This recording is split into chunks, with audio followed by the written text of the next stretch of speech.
इस वक्त आपको बता दें, शिवराज कैबिनेट की अहम बैठक खत्म हो चुकी है। नगरीय निकाय चुनाव से पहले बीजेपी का दांव 6000 अवैध कॉलोनियों को वैध करने का प्लान है। नगर पालिका संशोधन अध्यादेश 2021 पारित किया गया।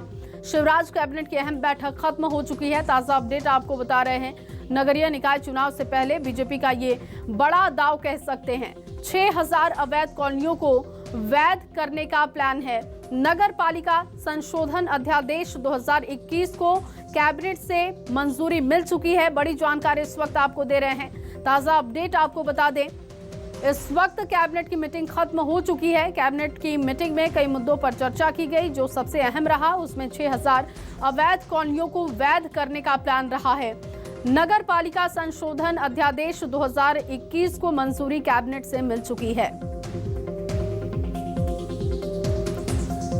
तो शिवराज कैबिनेट की बैठक खत्म हो चुकी है। 6000 अवैध कॉलोनियां वैध की जाएंगी, इसके लिए प्लान तैयार हो चुका है। नगर पालिका संशोधन अध्यादेश 2021 पारित हो चुका है। शिवराज कैबिनेट की बैठक में ये अहम फैसला हुआ और नगरीय निकाय चुनाव के मद्देनजर अगर इसे देखें तो ये बीजेपी का बड़ा दांव है।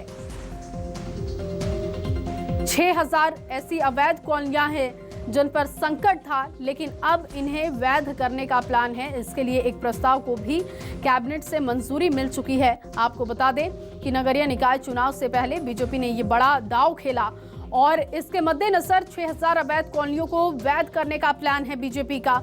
नगर पालिका संशोधन अध्यादेश 2021 कैबिनेट से पारित हो चुका है।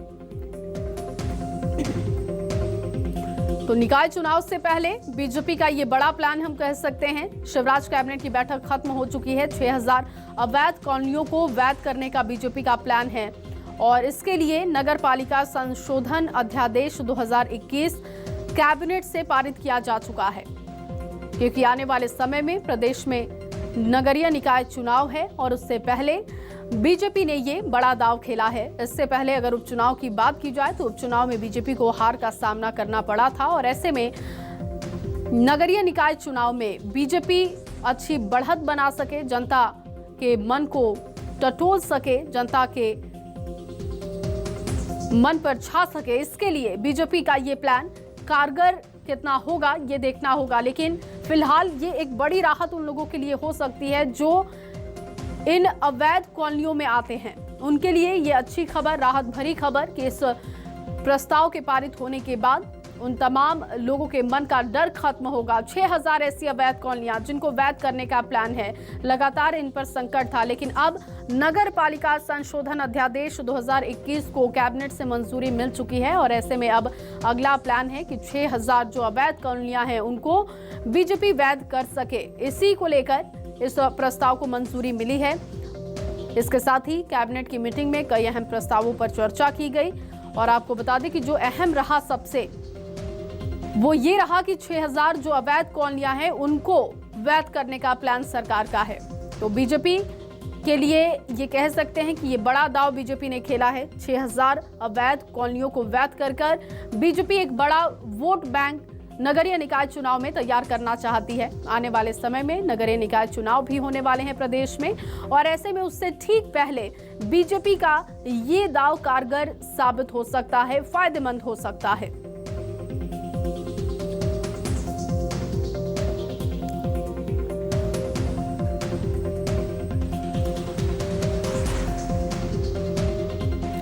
तो नगरीय निकाय चुनाव से पहले बीजेपी का दांव लगातार आपको ताजा अपडेट दे रहे हैं। शिवराज कैबिनेट की बैठक खत्म हो चुकी है और बैठक के खत्म होने के बाद जो सबसे अहम रहा वो नगर पालिका संशोधन अध्यादेश 2021 का पारित होना रहा, क्योंकि 6000 अवैध कॉलोनियों को वैध करने का प्लान है। इसको लेकर लगातार चर्चा की जा रही थी, लेकिन अब ये साफ हो चुका है कि ये 6000 अवैध कॉलोनियां जो हैं उन्हें वैध किया जाएगा। हालांकि नगरीय निकाय चुनाव से पहले ये बड़ा दांव है और देखना होगा कि कांग्रेस अब इसके लिए क्या जुगाड़ निकालती है, क्योंकि उपचुनाव की बात करें तो उपचुनाव में कांग्रेस ने अच्छा प्रदर्शन किया। कांग्रेस ने एक सीट पर जीत हासिल की जहां पर बीजेपी को हार का सामना करना पड़ा और उसके पीछे तर्क ये था कि अलग अलग जगहों पर बीजेपी लोगों को जीत नहीं पाई, लोगों के बीच अपना प्रभाव नहीं बना पाई। बीजेपी ने जो बातें कही थी, जो वादे किए थे, उन वादों पर बीजेपी ने काम नहीं किया, जिस वजह से बीजेपी को हार का सामना करना पड़ा। लेकिन नगरीय निकाय चुनाव से पहले बीजेपी ने ये बड़ा दांव खेल दिया है और अब इसका कितना फायदा होता है ये देखना होगा। लेकिन फिलहाल ये तो साफ है कि 6000 अवैध कॉलोनियां अब वैध की जाएंगी। इसके लिए प्लान अब तैयार किया जाएगा। नगर पालिका संशोधन अध्यादेश 2021 के पारित होने के बाद इन तमाम 6000 अवैध कॉलोनियों को वैध करेगी बीजेपी। कैबिनेट के द्वारा मध्य प्रदेश नगर पालिका विधि संशोधन अध्यादेश 2021 का अध्यादेश लेके आए हैं। इसमें जो हमारी प्राधिकृत कॉलोनियां हैं उनका विकास जो अवैध के रूप में मानी जाती थी, जिसके कारण से वहां पर नगर पालिका, नगर निगम, नगर पंचायत विकास नहीं कर पाती थी। बिजली की दिक्कत वो भी आज पारित किया और इसी तरह से एफएआर जो 10 कर बढ़ाकर 20% का था उसे आज बढ़ाकर 30% का किया है एफएआर को। और वहीं हाइट जो थी वो हाइट में भी छूट देने के लिए आज सहमति बनी है। और इसी खबर पर ज्यादा जानकारी के साथ राकेश चतुर्वेदी भोपाल से लाइव मौजूद हैं। राकेश, शिवराज कैबिनेट की बैठक खत्म हो चुकी है, लेकिन जो प्रस्ताव पारित किया गया उसके मुताबिक ये कह सकते हैं कि नगरीय निकाय चुनाव से पहले ये बीजेपी का बड़ा दांव है।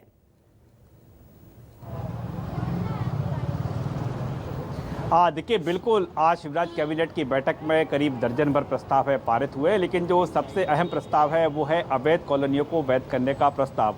दरअसल मध्य प्रदेश में बात करें तो जो सरकार की ओर से चिन्हित की गई हैं करीब 6000 ऐसी कॉलोनियां हैं जो अवैध हैं और वहाँ पर चूँकि वो कॉलोनी वैध नहीं है, ऐसे में डेवलपमेंट के पूरे वहाँ पर काम नहीं हो पाते हैं। वहाँ पर जो सड़कों की बात करें, डेवलपमेंट की बात करें, ये सब नहीं है। ऐसे में सरकार ने 2018 में ये एक नया फैसला लिया था कि ऐसी कॉलोनियाँ वैध की जाएंगी। इसके लिए बाकायदा एक कानून बनाया गया था, लेकिन इस पूरे कानून को हाई कोर्ट में चुनौती दी गई। उसके बाद सरकार को अपना फैसला वापस लेना पड़ा था। अब नए सिरे से पूरा एक कानून बनाया गया है जिसमें अवैध कॉलोनियों को वैध किया जाएगा। इसकी पूरी गाइडलाइन इसमें रहेगी कि जो अवैध कॉलोनियाँ हैं उनको जो वैध किया जाएगा उसके में एक तो ये फैसला ये है कि लोगों के ऊपर कार्रवाई नहीं होगी, बल्कि इसमें कार्रवाई करना होगी तो जिन्होंने कॉलोनी काटी है उन पर कार्रवाई की जाएगी। इसके साथ ही लोगों से एक निश्चित फीस लेने के बाद ऐसी कॉलोनी वैध की जाएंगी, उनको बाकायदा वैधता का सर्टिफिकेट जारी होगा। ऐसे में जो तमाम ऐसी कॉलोनियों में जो डेवलपमेंट के काम नहीं हो पा रहे थे, जो सरकारी योजनाएं उनमें लागू नहीं कर पा रही थी, वो होगा। इसके साथ ही हम अन्य फैसलों की बात करें तो करीब दर्जन पर फैसले इस कैबिनेट की बैठक में लिए गए हैं। चलिए राकेश, आप बने रहिए हमारे साथ। इस बीच एक और बड़ी खबर है भोपाल से, अपने दर्शकों को बता दें, अनावश्यक खर्च पर सरकार रोक लगाएगी। मंत्री अफसरों की बैठक में सीएम ने निर्देश दिए हैं। हर सोमवार को मंत्री विभागीय बैठक करेंगे। 15 जुलाई से विभागों की समीक्षा होगी और मंत्री अफसर योजनाओं की प्राथमिकता तय करें। सीएम ने यह निर्देश दिया है। केंद्र से समन्वय के लिए मुझे या मुख्य सचिव को बताएं। तो मंत्री अफसरों की बैठक में सीएम ने कई निर्देश दिए हैं। हर सोमवार को मंत्री विभागीय बैठक करेंगे। राकेश चतुर्वेदी लगातार बने हुए हैं। राकेश, 15 जुलाई से विभागों की समीक्षा के निर्देश हैं।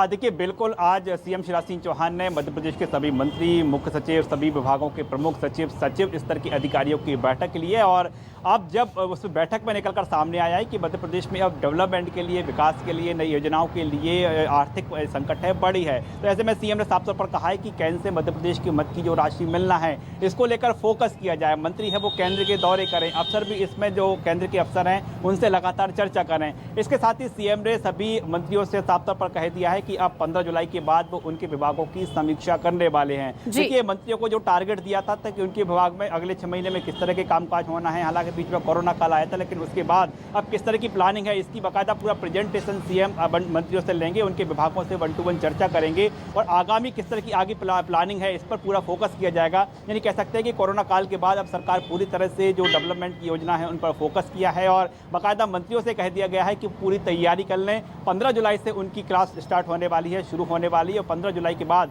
सीएम मंत्रियों से उनके विभागों का पूरा कामकाज का ब्यौरा लेंगे। साथ ही अफसरों भी इस बैठक में मौजूद रहेंगे, जिनसे पूछा जाएगा कि अब तक किस तरह के कामकाज हुए हैं और आगामी क्या प्लानिंग है। इस पूरे मामले को लेकर बात करें तो आज सीएम के साथ जो बैठक हुई है उसमें सभी मंत्री, प्रमुख सचिव, एसीएस स्तर के अधिकारी मौजूद थे और सभी से कह दिया कि अपनी तैयारी कर ले। 15 जुलाई के बाद किसी को भी प्रेजेंटेशन के लिए बुलाया जा सकता है। बहुत शुक्रिया राकेश तमाम जानकारी के लिए।